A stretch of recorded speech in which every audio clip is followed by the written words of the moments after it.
Hi friends, ಎಲ್ಲರಿಗೂ ನಮಸ್ಕಾರ. ABS creators Bharati ಚಾನಲ್ಗೆ ಸ್ವಾಗತ. ಈಗ ನಾನು ಹಲಸಿನಕಾಯಿಯಿಂದ ಬಸ್ಸಾರು ಮಾಡುವುದು ಹೇಗೆ ಎಂದು ತೋರಿಸುತ್ತಿದ್ದೇನೆ. ಇದು ಮಾಡುವುದು ತುಂಬ ಸುಲಭ. ಹಳ್ಳಿ ಶೈಲಿಯಲ್ಲಿ ಬಸ್ಸಾರು ಮಾಡುತ್ತಿದ್ದೇನೆ.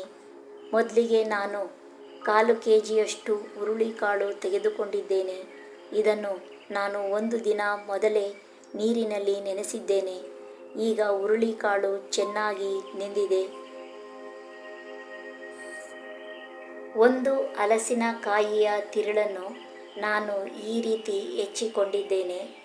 ಈಗ ಕುಕ್ಕರಿಗೆ ಹುರುಳಿಕಾಳನ್ನು ಹಾಕಿಕೊಂಡಿದ್ದೇನೆ. ಇದಕ್ಕೆ ಹುರುಳಿಕಾಳು ಮುಳುಗುವಷ್ಟು ನೀರು ಹಾಕಿಕೊಳ್ಳುತ್ತಿದ್ದೇನೆ. 2 ಟೇಬಲ್ ಸ್ಪೂನ್ನಷ್ಟು ಉಪ್ಪು ಸೇರಿಸಿಕೊಳ್ಳುತ್ತಿದ್ದೇನೆ. ನೀವು ರುಚಿಗೆ ತಕ್ಕಷ್ಟು ಉಪ್ಪು ಹಾಕಿಕೊಳ್ಳಬಹುದು.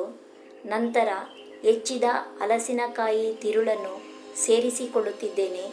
ಲಿಡ್ ಕ್ಲೋಸ್ ಮಾಡಿ 2 ಅಥವಾ 3 ವಿಸಲ್ ಆದಮೇಲೆ ಆರಲು ಬಿಡುತ್ತಿದ್ದೇನೆ. ಈ ಕಡೆ ನಾನು ಮಸಾಲೆಗೆ ಡ್ರೈ ಫ್ರೈ ಮಾಡಿಕೊಳ್ಳುತ್ತಿದ್ದೇನೆ.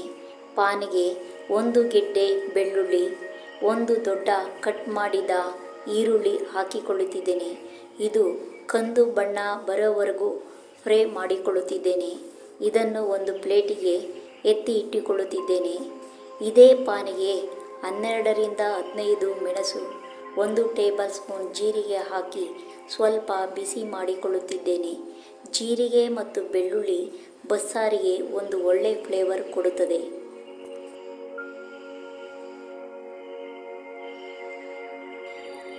ಈಗ ಜಾರಿಗೆ ಅರ್ಧ ಕಪ್ ತೆಂಗಿನ ತುರಿ, 4 ಅಥವಾ 5 ಬ್ಯಾಡಗಿ ಮೆಣಸಿನಕಾಯಿ, ಇದು ಖಾರ ಕಮ್ಮಿ ಇರುತ್ತದೆ, 1 ಅಥವಾ 1.5 ಟೇಬಲ್ ಸ್ಪೂನ್ನಷ್ಟು ಧನಿಯಾ ಪುಡಿ, ಫ್ರೈ ಮಾಡಿದ ಈರುಳ್ಳಿ, ಬೆಳ್ಳುಳ್ಳಿ, ಜೀರಿಗೆ, ಮೆಣಸು ಸೇರಿಸಿಕೊಳ್ಳುತ್ತಿದ್ದೇನೆ.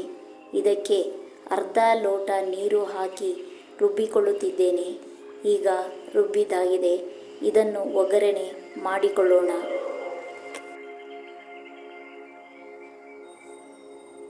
ಪಾನಿಗೆ 1 ಟೇಬಲ್ ಸ್ಪೂನ್ ಎಣ್ಣೆ ಹಾಕಿ ಎಣ್ಣೆ ಕಾದ ಮೇಲೆ 1 ಟೀ ಸ್ಪೂನ್ ಸಾಸಿವೆ ಚಿಟಪಟ ಅಂದಮೇಲೆ 1 ಟೀ ಸ್ಪೂನ್ ಜೀರಿಗೆ, 1 ಗೆಡ್ಡೆ ಹೆಚ್ಚಿದ ಬೆಳ್ಳುಳ್ಳಿ, ಸ್ವಲ್ಪ ಕರಿಬೇವು, 2 ಬ್ಯಾಡಗಿ ಮೆಣಸಿನಕಾಯಿ ಹಾಕಿ ಕಂದು ಬಣ್ಣ ಬಂದ ಮೇಲೆ ರುಬ್ಬಿದ ಮಸಾಲ ಸೇರಿಸಿಕೊಳ್ಳುತ್ತಿದ್ದೇನೆ.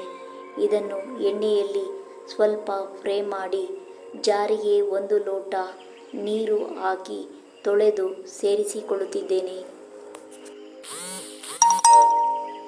ಇದನ್ನೆಲ್ಲ ಚೆನ್ನಾಗಿ ಮಿಕ್ಸ್ ಮಾಡಿ 5 ನಿಮಿಷ ಕುದಿಯಲು ಬಿಡುತ್ತಿದ್ದೇನೆ. ಈ ಕಡೆ ಜಾರಿಗೆ ಬೆಂದ ಹಲಸಿನಕಾಯಿ 1 ಕಪ್ ಸೇರಿಸಿ 1 ಲೋಟ ನೀರು ಹಾಕಿ ರುಬ್ಬಿಕೊಳ್ಳುತ್ತಿದ್ದೇನೆ. ಈಗ ಮಸಾಲ 5 ನಿಮಿಷ ಕುದ್ದಿದೆ. ಇದಕ್ಕೆ 1 ನಿಂಬೆ ಹಣ್ಣಿನ ಗಾತ್ರದ ಹುಣಸೆ ರಸ ಸೇರಿಸಿಕೊಳ್ಳುತ್ತಿದ್ದೇನೆ. ಬಸ್ಸಾರಿಗೆ ಹುಳಿ ಹೆಚ್ಚು ಇರಬೇಕು, ಆಗ ಸಾಂಬಾರ್ ಟೇಸ್ಟ್ ಚೆನ್ನಾಗಿರುತ್ತದೆ. ಈಗ ಇದನ್ನು ಚೆನ್ನಾಗಿ ಕುದಿಸಿಕೊಳ್ಳುತ್ತಿದ್ದೇನೆ. ರುಚಿಗೆ ತಕ್ಕಷ್ಟು ಉಪ್ಪು ಹಾಕಿಕೊಳ್ಳುತ್ತಿದ್ದೇನೆ. ಇದಕ್ಕೆ ರುಬ್ಬಿದ ಹಲಸಿನಕಾಯಿ ಪೇಸ್ಟ್ ಸೇರಿಸಿಕೊಳ್ಳುತ್ತಿದ್ದೇನೆ. ಇದರ ಜೊತೆಗೆ ಬೇಯಿಸಿದ ಹಲಸಿನಕಾಯಿ ಕಟ್ಟನ್ನು ಇದಕ್ಕೆ ಸೇರಿಸಿಕೊಳ್ಳುತ್ತಿದ್ದೇನೆ. ಇದನ್ನೆಲ್ಲ ಚೆನ್ನಾಗಿ ಮಿಕ್ಸ್ ಮಾಡಿ ನೊರೆ ಹೋಗುವವರೆಗೂ ಕುದಿಸಬೇಕು. ಈಗ ಹಲಸಿನಕಾಯಿ ಮತ್ತು ಹುರುಳಿಕಾಳಿನ ಬಸ್ಸಾರು ರೆಡಿಯಾಗಿದೆ. ಇದು ಮುದ್ದೆ ಮತ್ತು ಅನ್ನಕ್ಕೆ ಚೆನ್ನಾಗಿರುತ್ತದೆ. ನೀವು ಕೂಡ ಟ್ರೈ ಮಾಡಿ. ಹಲಸಿನಕಾಯಿ ಮತ್ತು ಹುರುಳಿಕಾಳಿನ ಬಸ್ಸಾರು ನಿಮಗೂ ಇಷ್ಟ ಆಗಿದೆ ಎಂದು ಭಾವಿಸಿದ್ದೇನೆ. ಲೈಕ್ ಮಾಡುವುದನ್ನು ಮರೆಯಬೇಡಿ. ನನ್ನ ಚಾನೆಲ್ಗೆ ಸಬ್ಸ್ಕ್ರೈಬ್ ಆಗಿ. ಈ ವಿಡಿಯೋ ನೋಡಿದ್ದಕ್ಕಾಗಿ ಎಲ್ಲರಿಗೂ ಧನ್ಯವಾದಗಳು. Thank you all.